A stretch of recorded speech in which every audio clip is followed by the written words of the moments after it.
Question number 2 पढ़ लिए 2 बार। हाँ। अब देखो ये क्या कह रहा है, मैं एक बार फिर से बताता हूँ। 2 बार आपने पढ़ा। एन आर्क, एक आर्क है, is in the form of parabola with its axis vertical, जिसका एक्सिस वर्टिकल है। तो दो ही एक्सिस होते हैं, या तो एक्स एक्सिस या वाई एक्सिस। तो राइट पैराबोला या लेफ्ट पैराबोला, उसका एक्सिस होता है हॉरिजॉन्टल, और अपवर्ड पैराबोला या डाउनवर्ड पैराबोला उसका हॉरिजॉन्टल होता है वर्टिकल। तो मैंने बोला जब आपको राइट या लेफ्ट में से सिचुएशन लगे तो कौन सा एज्यूम करेंगे? राइट। और अपवर्ड और डाउनवर्ड में से लगे तो अपवर्ड। लेकिन बी वाले में तो क्लियर था, उसमें वो तो अपवर्ड ही था, ऐसा पैराबोला ही बनेगा। ठीक है। अब यहाँ पे देखिए आप, वो कह रहा है एक पैराबोला जिसका एक्सिस वर्टिकल है, यानी वाई एक्सिस उसका एक्सिस है, और क्या कह रहा है? 10 मीटर उसकी जो आर्क है उसकी हाइट कितनी ऊंचाई तक गई है? 10 मीटर। 10 metre height. ये हाइट जो है वो 10 मीटर है। ठीक है। अच्छा, इसका जो बेस की विड्थ है, यानी कि विड्थ, इसका बेस का मतलब यही नहीं होता कि बेस हमेशा नीचे होता है। अब ये आर्क अगर है तो आर्क का ये बेस नहीं होगा, बेस ये माना जाएगा। तो इसका जो बेस है, यानी कि यहाँ से लेके इस पॉइंट से लेके इस पॉइंट तक कितना है? 5 मीटर। अब मुझे ये बताओ, यहाँ से यहाँ तक कितना होगा? 2.5 होगा, है ना? ये 0 0 है आपका, यहाँ से यहाँ तक आ गया 2.5।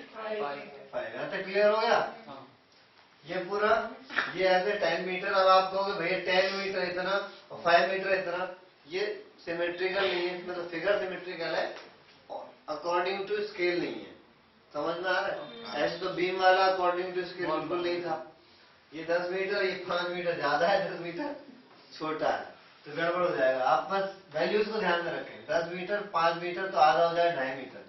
तो अब बताओ, बाकी क्वेश्चन में भी यही लॉजिक है, इससे आगे अब आपको समझ में आ जाएगा। इक्वेशन ऑफ पैराबोला मानेंगे, फिर ए की वैल्यू निकालेंगे। ए की वैल्यू निकलती है जब कोई पॉइंट जिससे वो पास हो रहा है उसको सेटिस्फाई कराते हैं। तो आप इस पॉइंट की कोऑर्डिनेट बता सकते हो विशाल? जी भैया। बोलो। 2.5 10। ठीक है, 2.5 10। तो let equation of parabola is कितना? x² is equal to 4ay। ठीक है। It passes through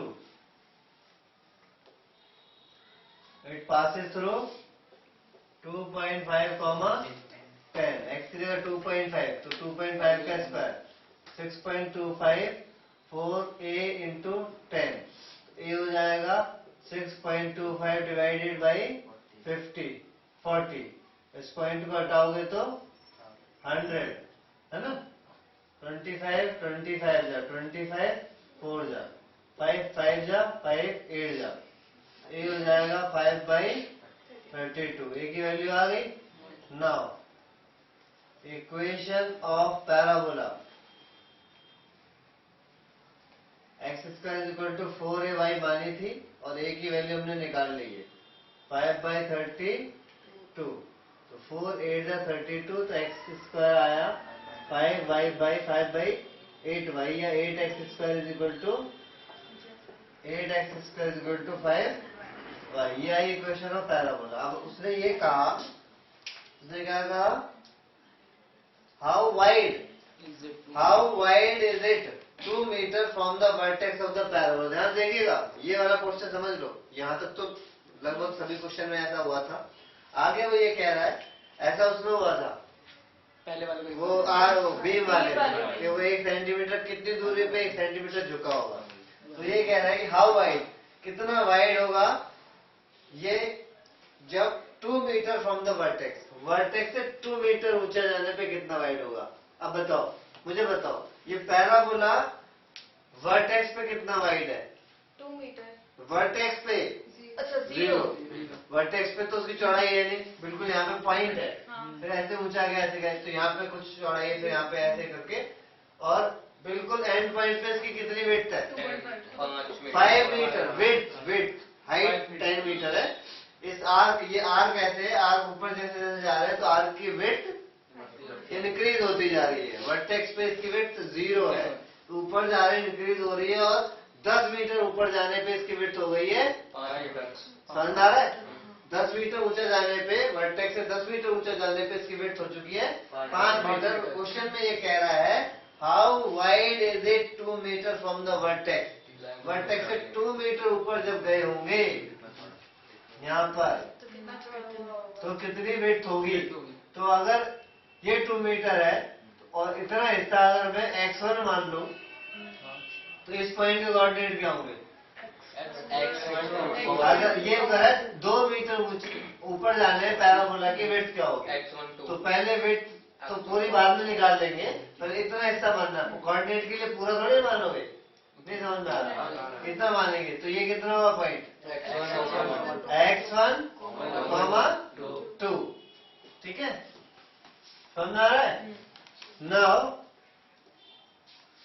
according for condition B, यानी कि x1, 2 lies on parabola. Parabola पे लाई कराओ, बोलो 8 x की जगह x1, 5 इंटू y की जगह 2, तो x1 square is equal to 10 by 8, x1 square is equal to 5 by 4, x1 is root 5 by 4, 2.236 divided by 2, है ना? तो 1.118, और बाकी सब मीटर में, तो ये भी मीटर में ही आएगा। पर ये अभी विड्थ नहीं आई है, बताओ वो कैसे निकलेगी? या रूट में रहने दो विड्थ वगैरह, मुझे लगता है आंसर ऐसा नहीं होगा। इसमें रहने दो रूट 5 बाई 2। तो उसने पूछा how wide is it 2 metre above the vertex. Vertex से 2 मीटर अबव जाने पे कितना वाइड होगा? तो आपने इतना x माना है, इधर भी उतना ही होगा, तो चौड़ाई कितनी हो जाएगी? तो the width of parabola, answer देखो रूट 5 है। नहीं भैया, कितनी है? 2 कितनी है answer? 2.23 metre approx. Root 5 value है, अभी तो बता रहा था 2.23। The width of parabola 2 metre above the vertex